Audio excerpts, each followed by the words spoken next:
जय Hind students. Chapter 5 है ये क्लास 12 के इंग्लिश का, जिसका नाम है ideas that have helped Mankind. ठीक है, आइडियाज यानी कि वह विचार, वह सोच जो हेल्प किया है, किसको हेल्प किया है? मनुष्य जाति को, मानव काइंड को। ठीक है, तो इस चैप्टर से जितने भी ऑब्जेक्टिव बनने वाले हैं उन सबको मैं इस वीडियो में कवर कर रहा हूँ। तो जुड़ जाइए और ध्यान से सोचिए, समझिए और सुनिए इसको। ठीक है, चलिए तो पहला क्वेश्चन क्या है हमारा?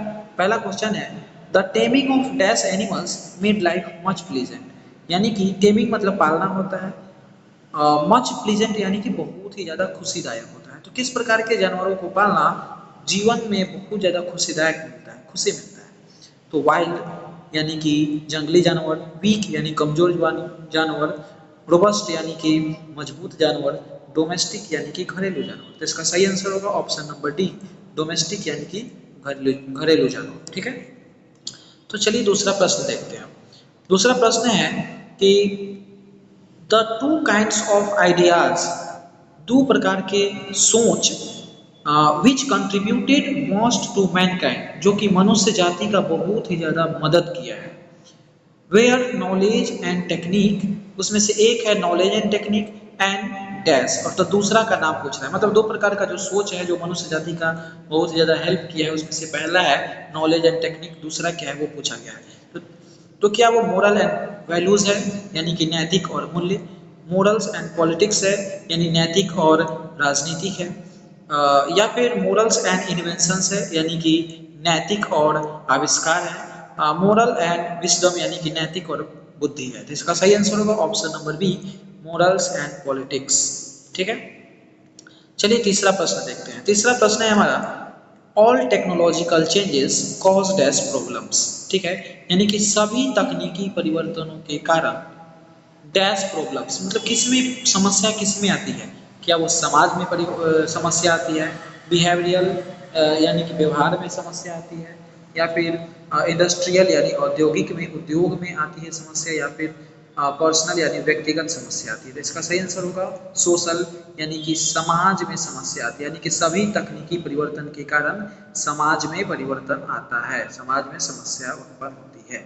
ठीक है, चलिए चौथा प्रश्न है हमारा Bertrand Russell was also a dash. Bertrand Russell और क्या थे? क्या वो पेंटर थे, ड्रामाटिस्ट थे यानी नाटककार, मैथमेटिशियन यानी गणितज्ञ थे, या जियोलॉजिस्ट यानी भूविज्ञानी थे? तो इसका सही आंसर होगा ऑप्शन नंबर सी, मैथमेटिशियन यानी कि गणितज्ञ थे। ठीक है, नेक्स्ट प्रश्न है हमारा कि अकॉर्डिंग टू बर्टन रसेल, यानी बर्टन रसेल के अनुसार dash die in large numbers in winter, यानी कि जाड़े के मौसम में कौन सा बींग्स इसमें से लार्ज संख्या में, बहुत बड़ी संख्या में मर गए? क्या वो ह्यूमन बींग्स थे, या प्लांट्स थे, एनिमल्स थे, या बर्ड्स थे? तो इसका सही आंसर होगा ऑप्शन नंबर डी, बर्ड्स। यानी कि ठंडे के मौसम में बहुत सारी चिड़िया मर गई थी। ठीक है, इस चैप्टर में ऐसा बताया गया है। चलिए छठा प्रश्न है Bertrand Russell was awarded Nobel prize in literature in the year dash, यानी कि साहित्य के क्षेत्र में नोबेल प्राइज जो बर्टन रसेल को मिला था वो कब मिला था पूछा गया है। उसका सही आंसर होगा ऑप्शन नंबर सी, 1950 को मिला था। ठीक है, अगला प्रश्न है Bertrand Russell is the author of the prose piece, यानी कि क्लास 12 के किस प्रोज पीस के लेखक हमारे बर्टन रसेल है? क्या वो हाउ ब्रिज द प्रेस के हैं, या द अर्थ के, द आर्टिस्ट के हैं, या द अर्थ के हैं, या ideas that have help mankind के? तो इसका सही आंसर होगा option number D, idea that have help mankind के। ठीक है, चलिए अगला प्रश्न है Bertrand Russell belonging to dash, मतलब कि बर्टन रसेल कहाँ के निवासी थे, कहाँ से बिलोंग करते थे? क्या वो जर्मनी के थे, क्या वो आइसलैंड के थे, क्या वो ब्रिटेन के थे, या आयरलैंड के थे? तो इसका सही आंसर होगा ऑप्शन नंबर सी, ब्रिटेन के थे।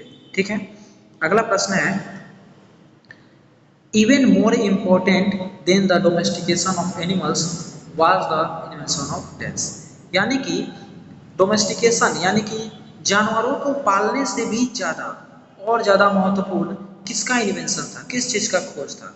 क्या वो रीडिंग यानी पढ़ाई की खोज, या फिर राइटिंग लिखने की खोज, या एग्रीकल्चर खेती बाड़ी की खोज, या रिलीजन धर्म की खोज? तो इसका सही आंसर होगा ऑप्शन नंबर सी, एग्रीकल्चर। यानी कि जानवरों को पालने से ज़्यादा ज़्यादा इम्पोर्टेंट जो था वो एग्रीकल्चर था, एग्रीकल्चर का खोज हुआ, इसको ज़्यादा माना जाता है। ठीक है, चलिए अगला प्रश्न है, आफ्टर लैंग्वेज यानी लैंग्वेज की खोज के बाद the second most important thing which helped mankind was that, मतलब कि लैंग्वेज की खोज के बाद दूसरा सबसे इम्पोर्टेंट क्या था जो मनुष्य जाति का बहुत ज़्यादा विकास किया? क्या वो गोल्ड था, क्या वो सिल्वर था, क्या वो फायर था, या नॉन ऑफ दिस? तो इसका सही आंसर होगा ऑप्शन नंबर सी, फायर यानी कि आग।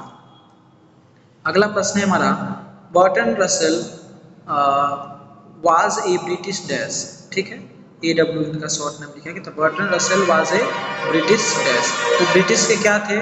क्या वो डॉक्टर थे, क्या वो नर्स थे, क्या वो फार्मर थे, या वो फिलोसोफर यानी कि दार्शनिक थे? तो इसका सही आंसर होगा ऑप्शन नंबर डी, फिलोसोफर यानी कि दार्शनिक थे। ठीक है, ब्रिटिश दार्शनिक थे। अगला प्रश्न है, ideas that have help mankind has been written by dash, यानी कि यह चैप्टर किसके द्वारा लिखा गया है? Bertrand Russell, option number D. चलिए अगला प्रश्न है, Bertrand Russell died in dash. Bertrand Russell कब मरे थे? 1940 में, 1950 में, 1960 में, या 1970 में? तो इसका सही आंसर होगा ऑप्शन नंबर डी, 1970 में बर्टन रसेल की मृत्यु हुई थी। ठीक है, अगला प्रश्न है हमारा, Russell was awarded Nobel prize for dash. Bertrand Russell को जो नोबेल प्राइज मिला था वो क्यों मिला था? दर्शन शास्त्र के लिए, लिटरेचर यानी साहित्य के लिए, मेडिसिन यानी दवा के लिए, इकोनॉमिक्स यानी अर्थशास्त्र के लिए? तो इसका सही आंसर होगा ऑप्शन नंबर बी, लिटरेचर के लिए यानी कि साहित्य के लिए। ठीक है, अगला प्रश्न है, the most indubitable respect in which ideas have helped mankind is dash, यानी कि इनमें से वो सबसे महत्वपूर्ण चीज क्या है जिसके कारण मनुष्य जाति का सबसे ज्यादा विकास हुआ? मोर नॉलेज, जब मनुष्य का ज्ञान बढ़ने लगा तब, या नंबर्स या मनुष्य जाति की जनसंख्या बढ़ने लगी तब, या हैप्पीनेस मनुष्य जाति खुश रहना सीख गया तब, या लेस नंबर्स यानी कि मनुष्य जाति की जनसंख्या कम होने लगी तब? तो इसका सही आंसर होगा ऑप्शन नंबर बी, मनुष्य जाति की जनसंख्या बढ़ने लगी तब। ठीक है, उसके बाद है, survival for Homo sapiens primarily was dash, यानी कि शुरुआती समय में होमोसेपियंस यानी मनुष्य जाति का जो सर्वाइवल था, जीवन था, वो कैसा था? क्या वो एक प्रॉब्लम था, समस्या भरी था, या नेवर ए प्रॉब्लम, कभी कोई समस्या नहीं थी, या बोथ ऑफ देम, दोनों थी, या इनमें से कोई नहीं? तो इसका सही आंसर होगा ऑप्शन नंबर ए प्रॉब्लम, यानी शुरुआती समय में होमोसेपियंस का जो जीवन था वो बहुत कष्टदायक था। ठीक है, 17 नंबर प्रश्न है, birds die of hunger in large numbers, यानी कि बहुत सारी चिड़िया भूख के कारण मर गई। कब मरी? ड्यूरिंग समर, क्या वो गर्मी में मरी? ड्यूरिंग रेनी सीजन, क्या वो बरसात के मौसम में मरी? ड्यूरिंग विंटर, यानी कि वो जाड़े के मौसम में मरी? नॉन ऑफ दिस इनमें से कोई नहीं? तो इसका सही आंसर होगा ऑप्शन नंबर कहाँ गया, सी, ड्यूरिंग विंटर, यानी कि जाड़े के मौसम में मरी। ठीक है, अगला प्रश्न है, ड्यूरिंग समर बर्ड्स, गर्मियों के मौसम जब आते हैं तो चिड़िया क्या करती है? Remember this catastrophe. देखिए, कैटेस्ट्रोफ का मतलब होता है आपातकालीन स्थिति। ठीक है, भयावह स्थिति, डरावना स्थिति। तो जब गर्मियों का मौसम आता है तो क्या चिड़िया रिमेंबर दिस कैटेस्ट्रोफ, अपने भयावह स्थिति को याद रखती है, या फॉरगेट दिस कैटेस्ट्रोफ, अपने भयावह स्थिति को भूल जाती है, या फियर फ्रॉम दिस, इससे दूर चली जाती है, या नॉन ऑफ दिस? तो इसका सही आंसर होगा option number B, forget this catastrophe, यानी कि इसको भूल जाती है, जो भी आपातकालीन स्थिति होती है उसको भूल जाती है।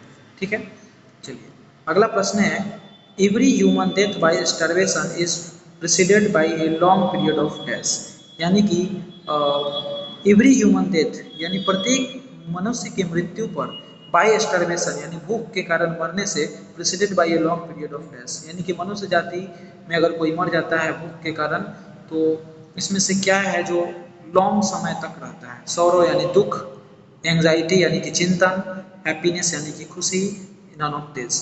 तो देखिए इसका सही आंसर होगा ऑप्शन नंबर बी, एंग्जाइटी यानी कि चिंतन। अगर कोई मनुष्य भूख से मर जाता है तो उसके ऊपर बहुत लंबे समय तक चिंतन जताया जाता है। ठीक है, अगला प्रश्न है, human beings suffer more due to their dash, मनुष्य जो है विकट परिस्थिति से यानी कि कष्टदायक परिस्थिति से गुजरता है क्योंकि इग्नोरेंस, क्योंकि इग्नोरेंस। देखिए इग्नोरेंस का मतलब क्या हुआ तो देखिए इग्नोरेंस का मतलब अज्ञानता, अपनी अज्ञानता के कारण, इंटेलिजेंस का मतलब अपने ज्ञान के कारण, या रेलुक्टेंस का मतलब हिचकिचाहटता के कारण, या इनमें से कोई नहीं। तो इसका सही आंसर होगा ऑप्शन नंबर बी, इंटेलिजेंस। ठीक है, इंटेलिजेंस के कारण। अगला प्रश्न है हमारा, animals gate pleasure from dash. जानवर कहाँ से खुशी प्राप्त करते हैं? म्यूजिक सुनकर, फुटबॉल खेल के, या साइंस पढ़ के, या इनमें से कोई नहीं। तो इसका आंसर होगा ऑप्शन नंबर डी, इनमें से कोई नहीं। मनुष्य सॉरी जानवर इनमें से किसी भी प्रक्रिया से खुश नहीं रहते हैं, खुशी प्राप्त नहीं करते हैं। अगला प्रश्न है, Bertrand Russell has written the lesson. कौन से लेसन लिखे हैं? तो idea that have helped mankind, option number B होगा। अगला प्रश्न है, Bertrand Russell was a philosopher and a dash. मतलब बर्टन रसेल एक फिलोसोफर होने के साथ साथ, दार्शनिक होने के साथ साथ और क्या थे? हिस्टोरियन यानी इतिहासकार, साइंटिस्ट यानी वैज्ञानिक, मैथमेटिशियन यानी कि गणितज्ञ, या जियोलॉजिस्ट थे यानी कि भूवैज्ञानिक। तो इसका सही आंसर होगा ए और सी दोनों, ए और सी दोनों होगा। ठीक है, मतलब फिलोसोफर भी थे, हिस्टोरियन भी थे और मैथमेटिशियन भी थे। तो इसलिए ऑप्शन ए और ऑप्शन सी दोनों इसका सही आंसर हो जाएगा। अगला प्रश्न है, the invention of dash passion of animals was more important then domestication of animals. यानी कि देखिए इसमें जानवरों को पालने से ज़्यादा इम्पोर्टेंट किसको बताया गया है? कार को, आग को, एग्रीकल्चर को, या नॉन ऑफ दिस। इसका सही आंसर होगा ऑप्शन नंबर सी, यानी कि जानवरों को पालने से ज़्यादा इम्पोर्टेंट क्या था? एग्रीकल्चर यानी खेती बाड़ी सीखना। अगला प्रश्न है, सिविलाइजेशन टॉट अस। सभ्यता हमको क्या सिखाती है? To be unlawful. अनलॉफुल का मतलब नियम कानून को तोड़ने वाला, या टू बी रूड और क्रूअल। रूड और क्रूअल का मतलब हुआ दूसरे के प्रति निर्दयी व्यवहार करना, या to be more friendly towards another others, यानी एक दूसरे के प्रति मित्रता पूर्वक रहना, या इनमें से कोई नहीं। तो इसका ऑप्शन क्या होगा? सही आंसर ऑप्शन नंबर सी होगा, to be more friendly towards others, यानी दूसरों के प्रति बहुत ही ज़्यादा मित्रता पूर्वक रहना हमारी सभ्यता सिखाती है। अगला प्रश्न है, dash was also a commentator on a large variety of topics. यानी बहुत सारे अलग अलग टॉपिक्स पे कौन थे जो कमेंट करते थे, कमेंटेटर भी थे वो। तो यही है जिसका नाम क्या है हमारा? Bertrand Russell, option number B. अगला प्रश्न है, in dash the last step was never taken. यानी इनमें से किसके द्वारा अंतिम स्टेप कभी नहीं लिया गया? इंडिया के द्वारा, जर्मनी के द्वारा, चाइना के द्वारा, या फ्रांस के द्वारा। इसका सही आंसर होगा ऑप्शन नंबर सी, यानी चाइना के द्वारा लास्ट स्टेप कभी भी नहीं लिया गया। और यह हमारे चैप्टर का लास्ट प्रश्न है, dash would not help the corn. Corn का मतलब था मक्का, to grow unless he was allowed to feast on the blood of children.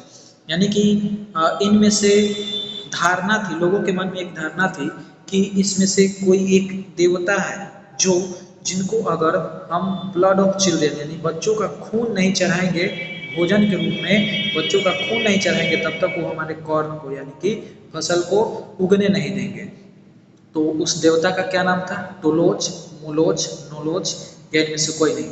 इसका सही आंसर होगा ऑप्शन नंबर बी, मुलोज। यानी कि मुलोज देवता को जब तक बच्चे के खून को नहीं चढ़ाया जाता था भोजन के रूप में, तब तक ऐसा माना जाता था कि वो अनाज को नहीं होने देंगे। ठीक है, तो ये हमारा चैप्टर 5 कंप्लीट हो गया। मिलते हैं दोस्तों चैप्टर 6 में।